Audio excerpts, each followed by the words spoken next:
भारतीय जनता पार्टीचे अध्यक्षपदाचे अधिकृत उमेदवार गंगाप्रसाद यन्नावार व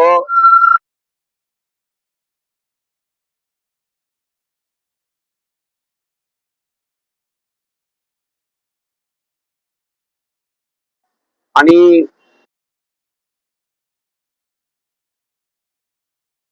शहरामध्ये फिरण्याचा मला योग आला।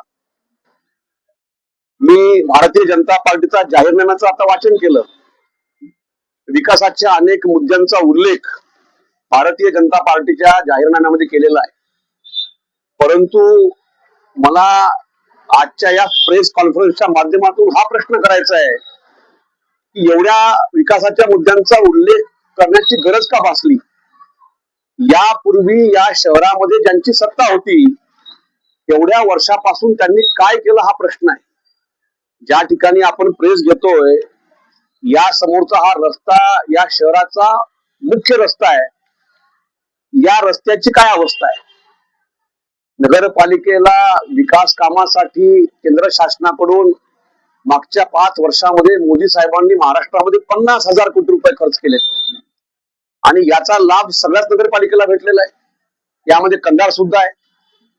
क्रीडा संकुल उभारणार लिहिलेलं आहे, मुखेडमध्ये क्रीडा संकुल उभारलेलं आहे। तुमच्या गावामध्ये क्रीडा संकुल नाहीये।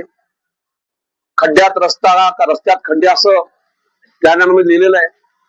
तुम्ही आमच्या गावामध्ये येऊन बघा, त्या ठिकाणी शहरापासून अर्धा किलोमीटर लांब 2 घरं असतील तर त्या घरापर्यंत सुद्धा आम्ही पक्का रस्ता केलेला आहे। त्यामुळं मला प्रिंट मीडियाच्या माध्यमातून आणि इलेक्ट्रॉनिक मीडियाच्या माध्यमातून इथल्या सर्व मतदारांना या ठिकाणी आव्हान करायचं आहे की भारतीय जनता पार्टी जाहीरनाम्यामधले सगळे मुद्दे हे आम्ही पूर्ण करू, पण याही पेक्षा एक वेगळा मुद्दा या ठिकाणी मी सांगतो की या शहरामधला नगरपालिकेतला भ्रष्टाचार हा संपून या शहरामध्ये एक स्वच्छ प्रशासन देण्याचं काम हे भारतीय जनता पार्टीच्या नगराध्यक्षपदाचे उमेदवार आणि आमच्या नगरसेवकाच्या माध्यमातून भविष्य काळामध्ये होईल आणि ते झाल्याशिवाय खऱ्या अर्थानं कंधारचा चेहरा बदलता येणार नाही। शहराच्या दोन्ही बाजूला मोठे मोठे तलाव आणि पाण्याचे नैसर्गिक स्रोत असून सुद्धा धरण उशाला आणि कोरड घशाला यासारखी परिस्थिती या गावामध्ये उत्पन्न झालेली आहे। तुमच्या गावामध्ये गोरगरीब माणसांना प्यायला स्वच्छ पाणी उपलब्ध नाही। अनेक भागामध्ये गोरगरीब माणसं पाणी विकत घेऊन पितात, एवढी गंभीर परिस्थिती या गावामध्ये आलेली आहे। आणि मागच्या काळामध्ये ज्या लोकांनी या ठिकाणी सत्ता उपभोगली ते सपशेल या ठिकाणी अपयशी ठरलेले आहेत। त्यामुळं इथल्या मतदारांनी इतर कुठल्याही भूलथापांना बळी न पडता किंवा कुठल्या आमिषाला बळी न पडता त्यांनी भारतीय जनता पार्टीला समर्थन द्यावं।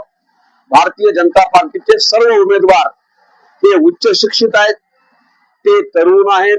मतदारांच्या वेदना काय आहेत, या गावचे विकासाचे प्रश्न काय आहेत याची जाण असलेले शिकलेले माणसं आम्ही या ठिकाणी आमच्या पॅनलमध्ये उभे केलेले आहेत। माझी सर्व मतदारांना माझं आव्हान आहे की त्यांनी यापूर्वीच्या सत्तेमधल्या लोकांना त्यांनी नकारावं आणि आमच्या या तरुण लोकांना त्यांनी संधी द्यावी। भविष्य काळामध्ये भारतीय जनता पार्टीचं सरकार देशामध्ये आहे, राज्यामध्ये आमचं सरकार आहे। परवा लोहा इथं झालेल्या सभेमध्ये माननीय मुख्यमंत्र्यांनी अभिवचन दिलेलं आहे की या दोन्ही शहरामध्ये जी काही विकासाची कामं प्रलंबित असतील ती मुख्यमंत्री स्वतः यामध्ये लक्ष देऊन कामं करणार आहेत। त्यामुळं आमच्या पॅनलच्या सर्व उमेदवारांना इथल्या मतदारांनी जिंकून द्यावं असं आव्हान करतो आणि थांबतो। धन्यवाद।